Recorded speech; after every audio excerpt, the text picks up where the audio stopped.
our friend Nyssa, who is also an organizer with PIGSquad.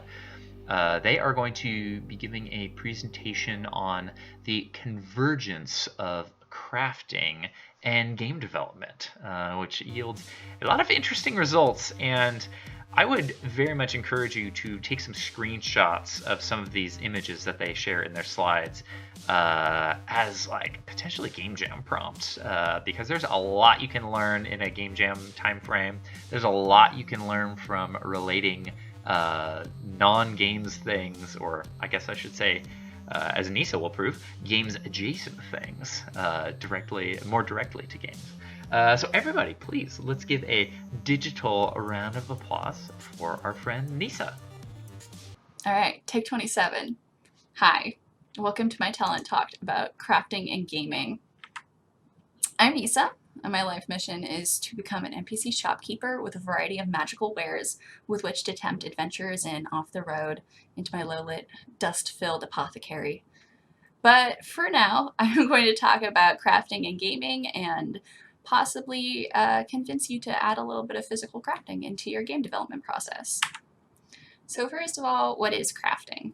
I think most of us are probably familiar with the idea of crafting as a hobby, or the idea of a craftsman, someone who is a specialist in a physical creation skill. I like to think about crafting as just the simple rendering of objects and or materials into a new form for the purpose of aesthetic, function, or enjoyment, which is pretty broad. I tend to think that anything that is made with your hands for any of these reasons counts as crafting. What is it good for? This is not even a complete list, but as you can see, I've laid out quite a few possible directions that crafting and gaming could merge.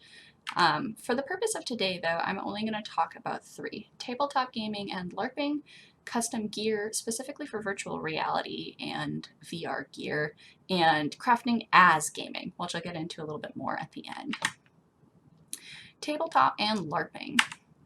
So tabletop, especially D&D and RPG style games, have a lot of crafting elements kind of built into them.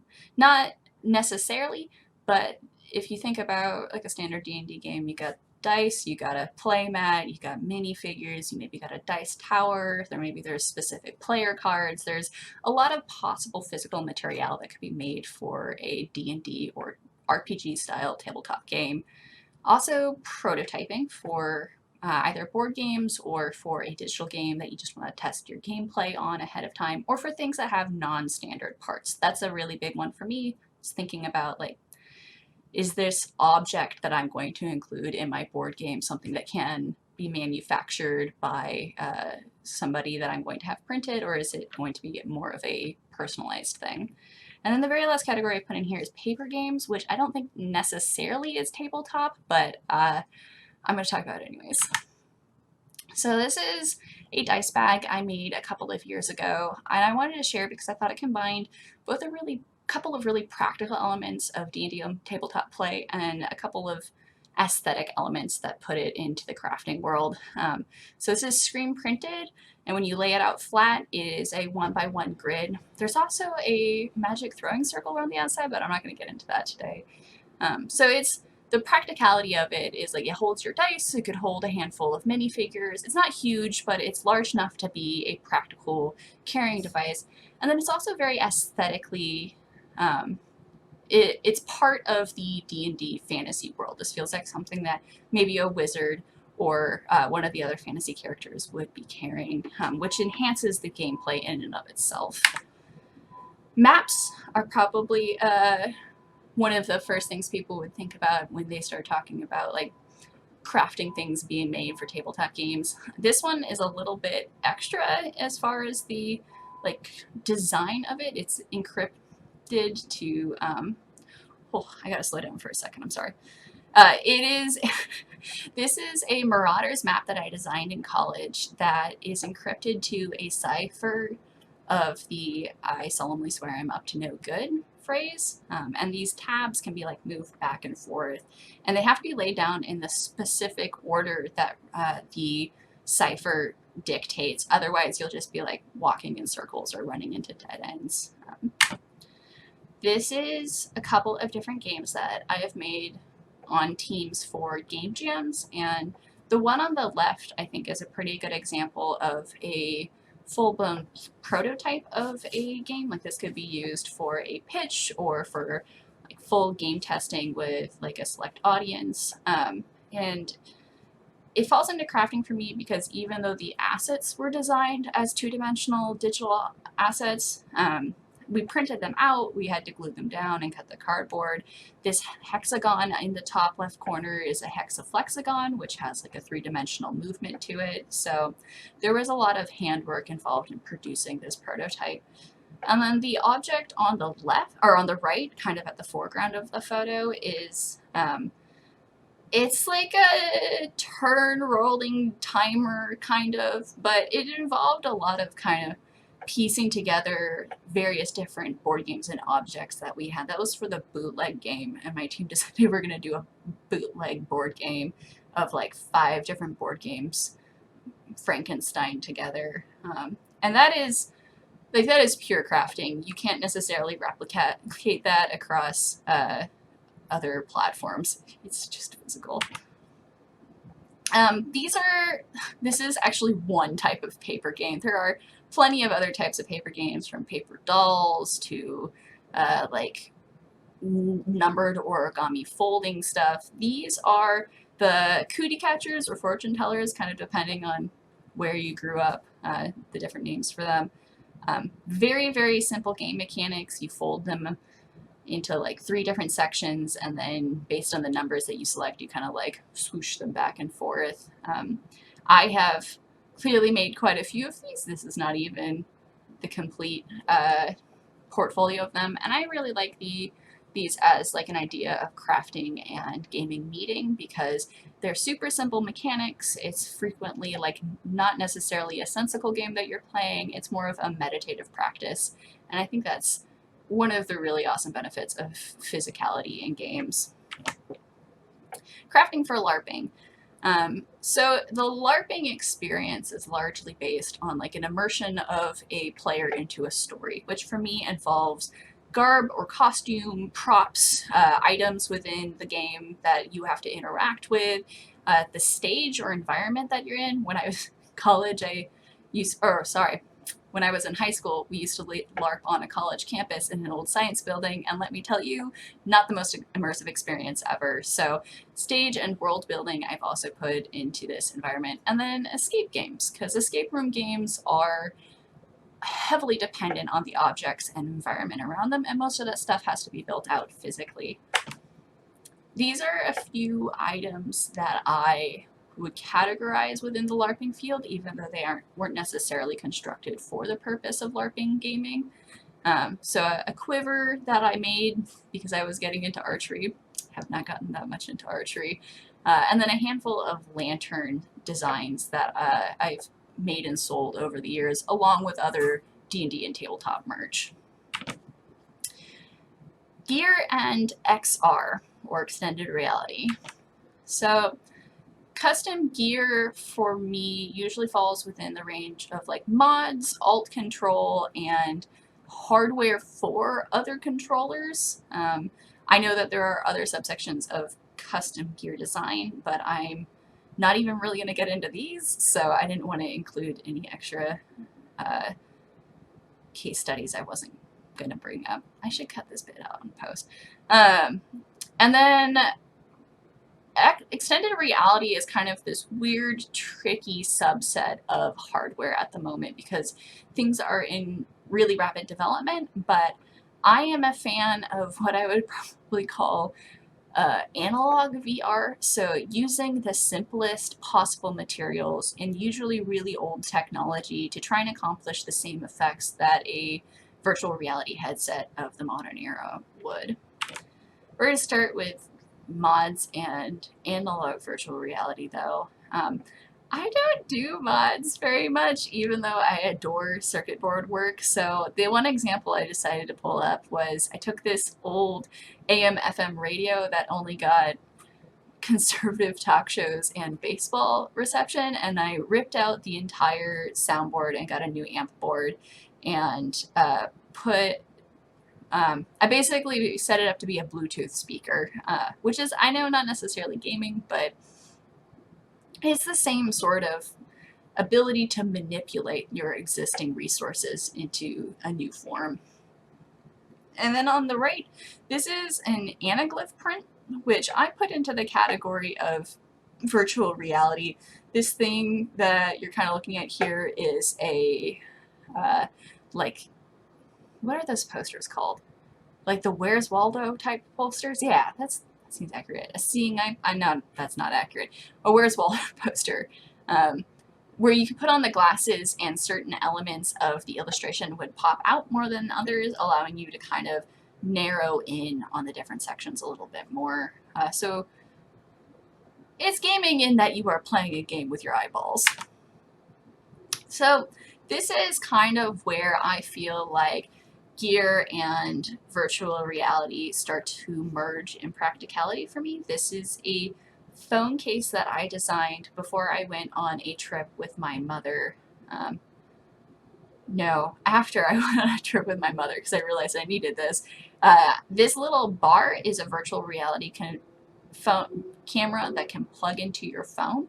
So I needed I needed a case that would accommodate a much larger apparatus at the end than a standard case. So I ended up getting like a pretty normal silicone phone case and cutting a section out of it and then adhering this leather onto it so that I could have my phone be protected, but also at a moment's notice be able to take my phone out and take a photo because I wanted to take it traveling with me to document places that I was going. I have some edits I would do to this project if I were to ever repeat it, but it's super practical and it is fairly aesthetic, so crafting galore. This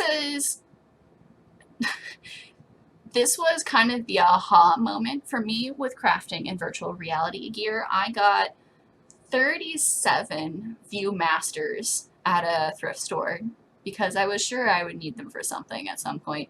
And a couple of years ago, I was in the process of learning how to make VR headsets, which turns out you just need two biconcave lenses spaced out at the same depth as your pupils and then put it to like an apparatus that will keep a phone stable, and that's it. And as I was looking at the Viewmaster, I realized that it had all of those things like already in it. It was just designed at the appropriate setup for a human face with the correct lens, because virtual reality, like the way that virtual reality functions across the board, is just light being projected at your eyes at an angle that tricks them into thinking that it's a 3D object in front of them. So I got really into modifying Viewmaster headsets for a while to make virtual reality, mobile virtual reality, but VR headsets.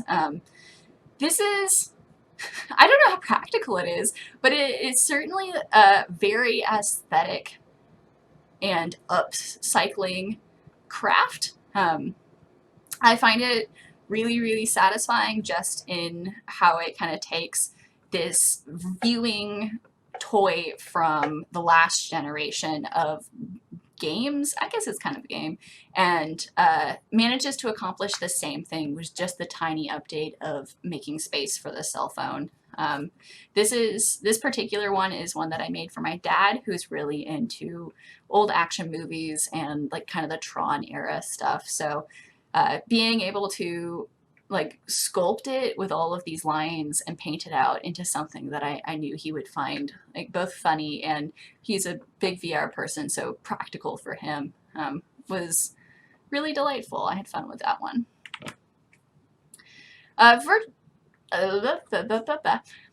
Crafting can also be good just for building virtual reality stages. This is a project I did kind of as an experiment where I made a stilted VR stage. You can kind of see in the bottom right corner what the build looked like before it was finished, when you could still see me through the windows. So I made all of these little watercolor plans, and I taped them all up and cut this board stuff out. And in the end, it was not a successful project in my opinion, but it was really fun, and it didn't look like the 3D rendered virtual reality stages that I had been making digitally, and I noticed a lot of things that I ended up using later on. And when this is implemented into a spherical projection, it ended up looking like this, which, like, it's a low quality photo, but you can tell that it's real, that there's a imperfection to it that I find really appealing. You see a little bottom edge. Okay, I'm back. I've lost my window. Sorry, one sec. There we go. So yeah, crafting for virtual reality stage design. This project is maybe not a standalone, but it helped inform a lot of things that I ended up doing on a professional project later on. And then crafting as gaming is the last thing I'm going to go into. Many video games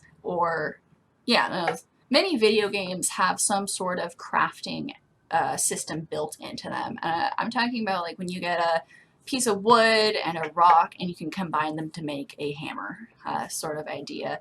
And I generally put game crafting systems into two different buckets.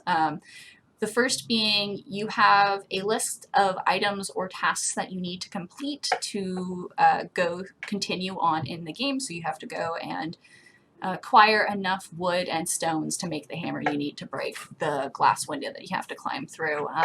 So that's goal-oriented crafting. And then there's also random combination systems. So oh my gosh. The idea of, like, if you have a bunch of herbs in your inventory, you could just combine like 3 or 4 of them and see what potion pops out on the other side, and you might get some unexpected results. I am not thinking of any games in particular right now, but I believe that real life crafting also kind of falls within these two different modes. So gamified crafting with an end goal. You know what you need. You know what you needed to do. You now just need to go to the internet to find instructions on how to make that thing, make sure that you have all the materials, and modify the design if you have to accommodate whatever you need to make. An example of this is these wax wraps that I have been making for a couple of years. So I knew I wanted to stop using plastic bags, so I went and I bought wax, I bought the appropriate types of oil and pine resin, I cut the cloths to specific shapes that I wanted for my various cups and plates and bowls and all of that good stuff. So very goal-oriented crafting here, and it changed over time as I learned better techniques, but the basic elements remain the same throughout. This is kind of another more extreme example of purpose-oriented crafting. So I was going on a trip, I knew I was going to want to paint a lot, and I knew that I probably wouldn't have places to sit at a lot of the areas that I wanted to paint. So I designed a bag that was big enough for my sketchbook, my watercoloring stuff, and like a handful of pencils. It's not a very large bag interior. And then this board system with a strap that allows me to wear it on the front of my chest and have like a little tray sticking out in front of me so I can draw or paint on it while standing. These I also put into the goal-oriented. The one on the left is a flower press. So you put like flowers in it and you like twirl those little guys down and makes them all flat and dry.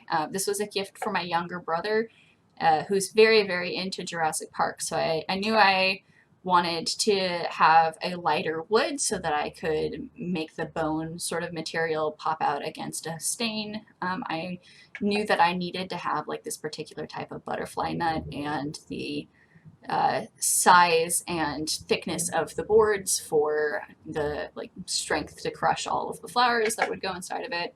And then like the one on the right is a animation keying experimentation that I did. So I would like wear those gloves and video myself, and then everything that was orange would get green screened out, and everything that was blue would get keyed as black lines instead.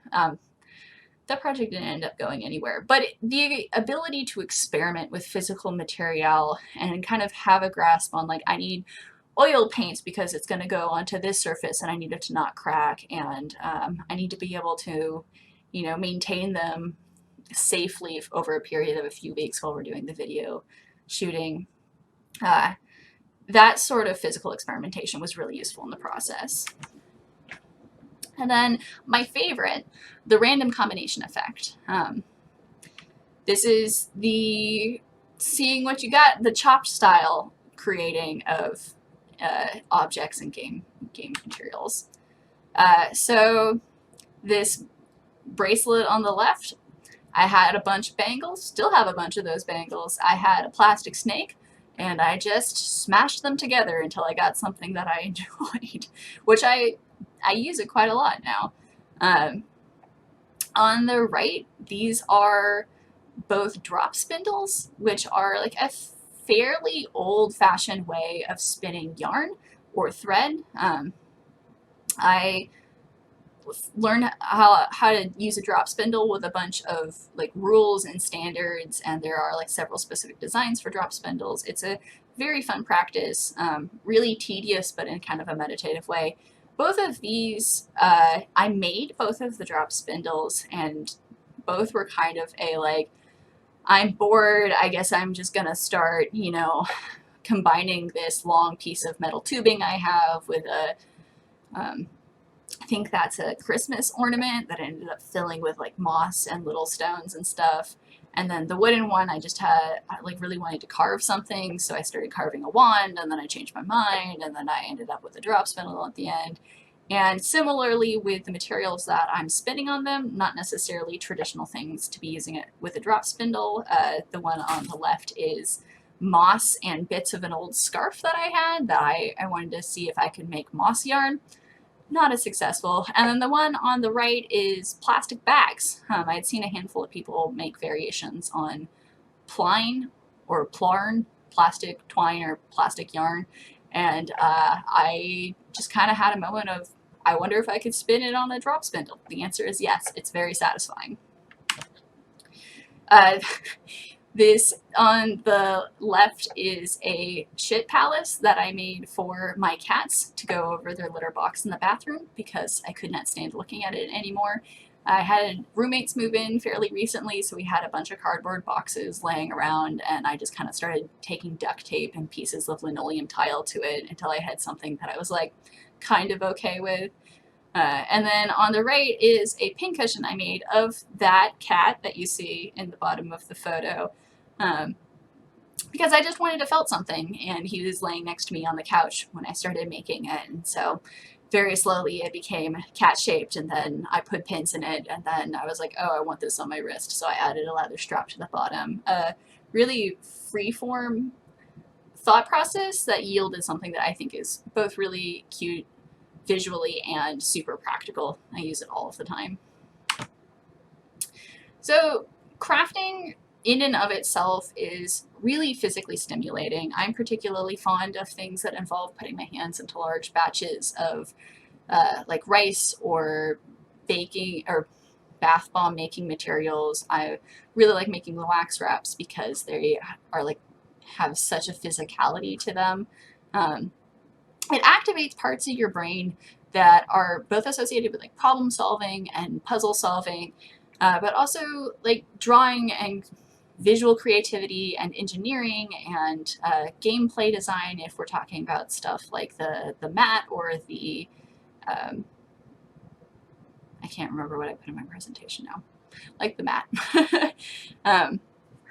And I think it's something beyond what can be accomplished digitally. I love working digitally, but it is a very one-dimensional interaction with the things that you're creating. So even if it is something that's just for the fun of making it, or something that you are planning on re-rendering digitally later, I highly recommend trying to make a run at making something in a 3D physical capacity. You'll be surprised by the things that come out of it. Lots of mistakes happen in a crafting process, and sometimes those mistakes are really beautiful and worth holding on to at the end. So in conclusion, crafting is rad AF, and you should do it more. And this is my other cat, who would not leave me alone while I was trying to photograph this one that I whittled. So he is now involved in this process.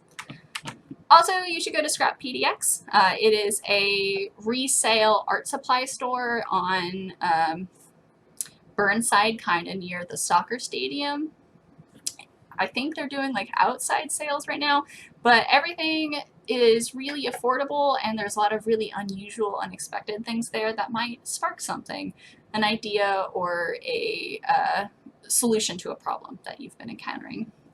Thank you for sitting through my talk about how much I love crafting and the various silly things that I've done with crafting for game design. I hope you enjoyed it, and feel free to ask me any questions in the PIGSquad Discord. Thank you. Alrighty, thank you so much, Nyssa. That was amazing. If anybody has questions for Nyssa in the chat, they are in there now. We had one question about where they accumulate their materials. Looks like that was already planned in the presentation. Going to scrap. Oops, my headphones are not in. I don't know why I didn't unplug them. I must have. Going to scrap is a good place to get materials like that. But they said they have also accumulated things over time, and yeah, I know Nyssa too. You know, if going thrifting or something like that, pick something up and say, hey, I might be able to make something with this someday. And obviously that that can lead to quite the amount of prolific activity, as we can see in all of those screenshots. Oh my god. And I guess we have no choice but to take away the message that crafting is rad AF and that you should do it more. I really appreciate, Nyssa, your message about what I like to call like games adjacent mediums, kind of relating so much to games, and also getting you in that mindset of not only approaching things visually, but looking at how things are engineered, looking at how design works, looking at how interactivity works, looking at how other people interpret things. You know, how you can get feedback and communicate with your players or co-designers is so important for the creative process, especially with games where it is not typical that a single person is doing every single aspect. So yeah, I mean, I wholeheartedly subscribe to that idea of, if you are working on something games adjacent, you are, you know, getting ready to make games. And I think in the past, Nyssa, you've also taken a couple of game jams and made things rather than games, and I very much subscribe to that with my own Twitter bot making. So yeah, that was awesome.